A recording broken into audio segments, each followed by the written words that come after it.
The Exorcist, a movie that has been celebrated for decades and is well known within the world of movies and in horror specifically, is a cornerstone. But is it still the scariest movie of all time? Or was it ever? I mean, think about that. Let's just say that name, The Exorcist. There might have been a time when that held more weight. Let's talk about it.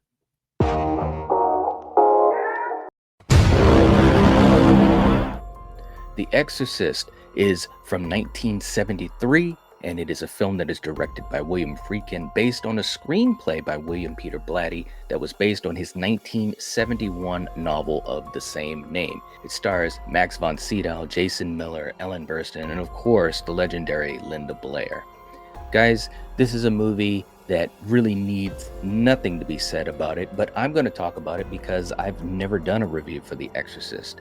Real quick, if you haven't hit the like button, please do. It helps to support the channel. I appreciate it. And if you're not subscribed to the Nightwatch Zone, this is the time to do it. Become part of this amazing community and join me down in the comment section below. What do you think of The Exorcist from 1973? Well, guys, when I was a kid, this was a movie that it had so much weight to its name. And you got to remember, growing up as a kid in the 80s and the 90s, this was still a movie that was old at that point. It had been around since the early 70s, before I was born, way before I was born. So, myself and my younger brother, we started to become really big into horror movies when I was starting around maybe the age of 8. And I saw this film shortly after watching other horror movies, most notably movies like Friday the 13th and Halloween and so forth. And this was a movie that had this reputation, like this dark, ominous cloud around it, The Exorcist. I can remember seeing commercials for this movie when it would be televised, and you would see that famous scene where Marin was pulling up to the house, getting out of the vehicle, and then standing in that light that was like that smoky light that was shining from Reagan's room. And it was just so creepy as the door is opened by Chris, and all you see is the dark shadow, the dark silhouette of Father Marin. And it was kind of like, oh, that's the Exorcist. And again, you got to remember, in the mind of a kid, all of these things are augmented, right? And I remember watching the film. It scared the shit out of me, okay? You're goddamn right. I'm just going to be honest with you. It truly scared the shit out of me.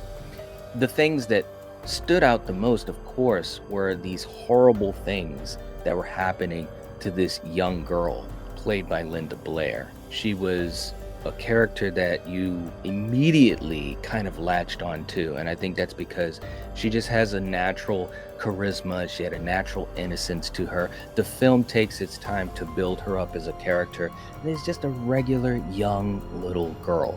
The relationship between her and her mother, Chris, played by Ellen Burstyn, seems very real. Seems it's very loving, and they're in a situation where she's separated from her husband, and Reagan misses her father, and all these little subplots that are happening. But those images of her when she's possessed and under demonic control, they just, oh man, they just really got to me. But I'm going to be honest with you guys, the other part of it too that was really powerful, it's the way that it all built up to that moment. Now, I know there are some people, especially nowadays, that find The Exorcist to be slow or boring, or when's stuff gonna happen. You got to remember, this comes from a time period that was a lot different in filmmaking. And William Friedkin himself, he didn't set out to make one of the greatest horror movies of all time. He set out to make a great movie. And you can tell in this film that he took that job very seriously. The gritty documentary style of filmmaking that he used, building up these characters like Father Karras, who is so amazingly flawed. I mean, if you look at Damien Karras, played by Jason Miller, this is a priest who helps others, who is very well knowledged. He's a kind person, but he's struggling with his faith. He's struggling with the stress of his job. He's struggling with the people that he serves. He has a mother that is ill. He's not able to spend time with his mother the way he would want to, which is a very real thing. We can all relate to that. We all have family members or loved ones or friends or what have you that we don't get enough time to spend with, and we feel the guilt of it. We've all been in that situation as adults. As a kid, I really latched onto his performance because he seemed very genuine. In my mind, he seemed like he was an actual priest. And to see him struggle like he did, to see him going back and forth about his faith in God like he did, was, even as a kid, was very, very powerful. And then, of course, you have Max von Sydow, who plays Father Merrin, who in the beginning of the film, we see him at an archaeological dig in Iraq, and he finds that statue. And as a kid, I didn't get all of those little things. It was basically showing him, this beginning of this standoff between good and evil. The little things that William Friedkin put into the film. It's not necessarily knocking you over the head. It's letting you know about the standoff that is to come.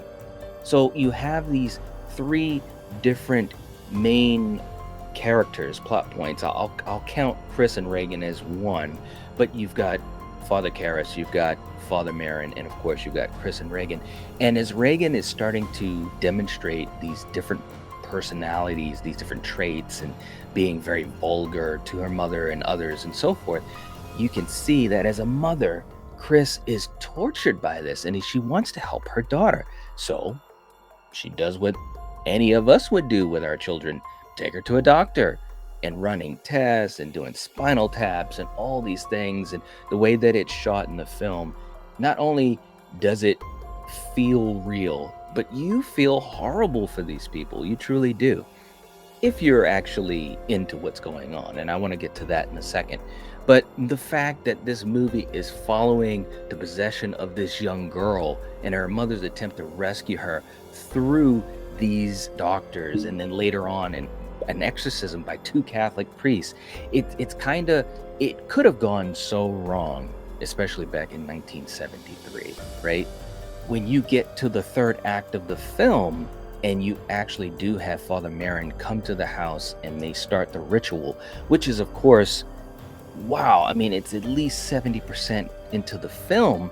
And a lot of people, when they think of The Exorcist, they think of the vulgar parts, they think of the demonic parts and Linda Blair and all of those types of things. But the reality of it is there's so much set up to that point, to build the characters, to build the moments, to build the connection that you can have with these people as human beings, regular human beings. Now, for some people, that's really tough. That's part of the slow burn.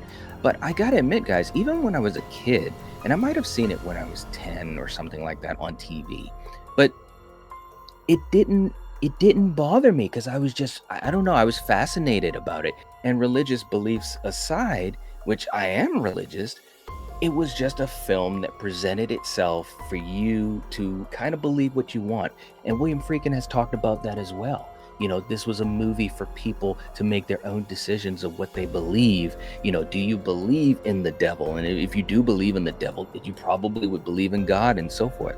But those last 40 minutes of the film, they are intense. I mean, absolutely intense.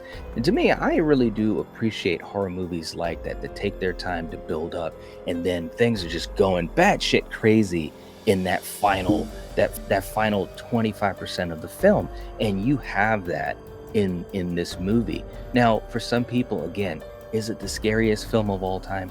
No. A lot of people, they feel that way now, but there was a period of time, I would say probably a good 20, 30 years, where there are a lot of people that agreed with that. And I think it's really just a sign of the times. Modern audiences have seen so much in movies. I mean, hell, we've seen so much in the real world, kids doing evil things right in front of us in our towns and so forth.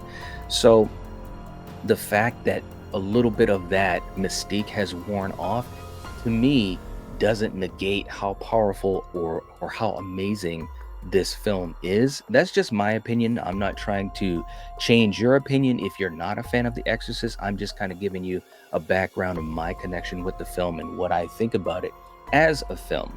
I think when you go into this movie and you watch it for what it is and you get, to know these characters and you kind of put yourself in the shoes, especially of Chris McNeil, I think it's a horrific film. I mean, it's very scary. Your child is being tormented and possessed by a demon. I mean, I don't know if it gets any worse than that when you're dealing with your child being hurt or being attacked. I mean, that's just really, really horrific.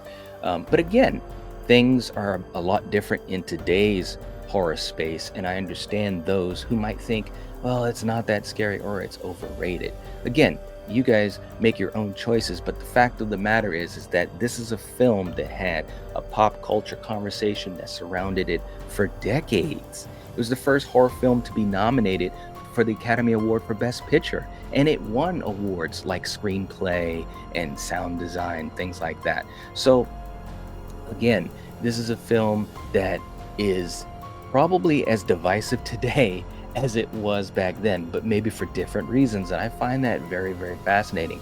People can say what they want, but at the end of the day, this is a cornerstone of the horror genre. And I think it'll remain that for a long, long time. When you hear people talk about Bride of Frankenstein or Psycho, I mean, those are films, they're just going to stand the test of time. And it's not because they're scary films or they remain scary films forever. It's because they're great films and they're well-made films with some talented people in front of and behind the camera. So anyways, to me, is The Exorcist amazing? Yes. Is it still the scariest film of all time? I don't know about that, but I'll tell you what, it scared the shit out of me as a kid, and even to this day watching it, it still gives me goosebumps, still creeps me out. And all I can say is thank you to William Friedkin for a great film. So you guys, let me know what you think in the comment section down below. Is The Exorcist a great film to you? Or does it scare you? You guys let me know what you think down in the comment section down below so we can have a conversation about it. Is The Exorcist a great film? Have you seen it? What does it do for you? Is it overrated?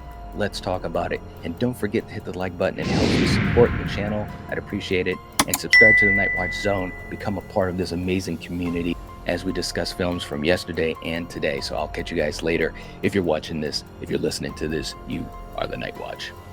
Peace.